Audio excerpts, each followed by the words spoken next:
নবীরা যশোরী দেখে মন ভরে না, দিদার দাও গো শাহে মদিনা। আপনারা একটু জোরে বলবেন না? আপনারা কি বলবেন? শাহে মদিনা। খুব সুন্দর লাগবে। নবীরা যশোরী দেখে মন ভরে না, দিদার দাও গো। আরো জোরে, দিদার দাও গো।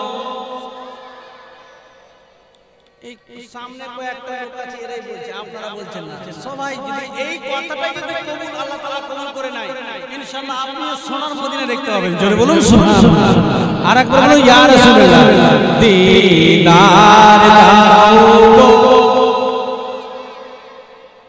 শাহে মদিনা। এমন সুন্দর মদিনা যে পৃথিবীতে কোনো শহর নাই এত সুন্দর। জোরে বলুন হ্যালো। এখানে হাজী বন্ধুরাই বসে আছে।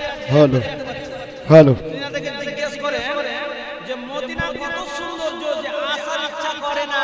জোরে বলুন সুবহানাল্লাহ। ইয়া রাসূলুল্লাহ, ইয়া রাসূলুল্লাহ। দিদার দাও গো শাহে মদিনা।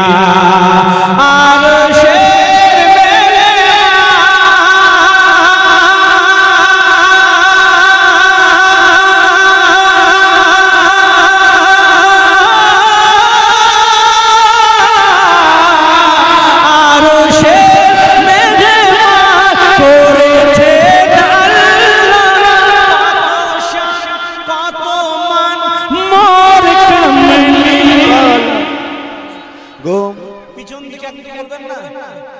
আপনারা বলুন সুবহানাল্লাহ। সুবহানাল্লাহ বলে 10টি নেকি পাবেন। জোরে বলুন সুবহানাল্লাহ।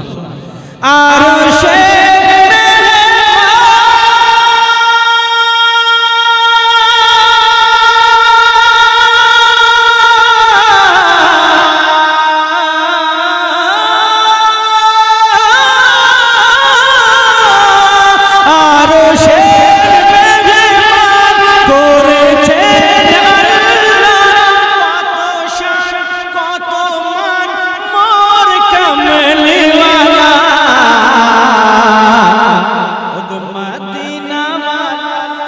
সুবহানাল্লাহ সুবহানাল্লাহ। মদিনা ওয়ালা আরো করুণা, দিদার দাও গো শাহে মদিনা।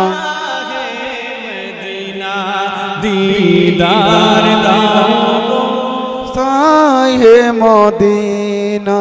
শাহে মদিনা দিদার দাও গো শাহে মদিনা।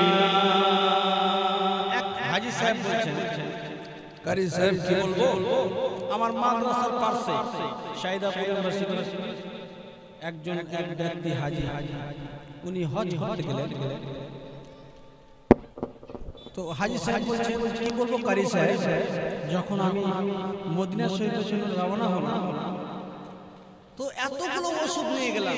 আমি সুগারের পেশেন্ট, আমি প্রেসারের পেশেন্ট, ইত্যাদি মানে রোগ ওনাকে আছে।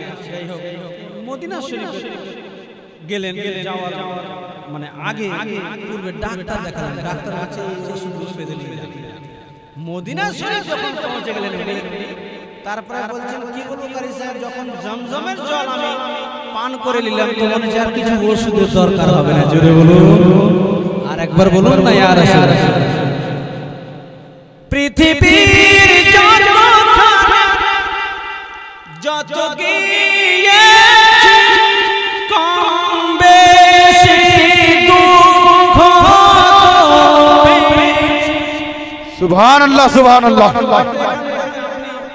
বাংলাদেশ যাবেন, হয়তো ওখানে শরীর ভালো থাকতেও পারে কিংবা নাও পারে। মদিনাই এমনই জায়গা, ওখানে গেলে চাঙ্গা হয়ে যাবে। জোরে বলুন সুবহানাল্লাহ সুবহানাল্লাহ। পৃথিবীর যত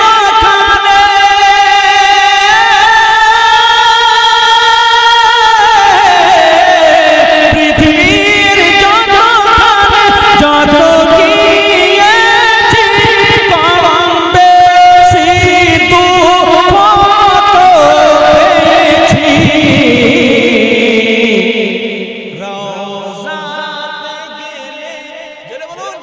সুবহান আল্লাহ রওজাতে গেলে তার দুঃখ থাকে না দিদার গো শাহে মদিনা শাহে মদিনা দিদার দাও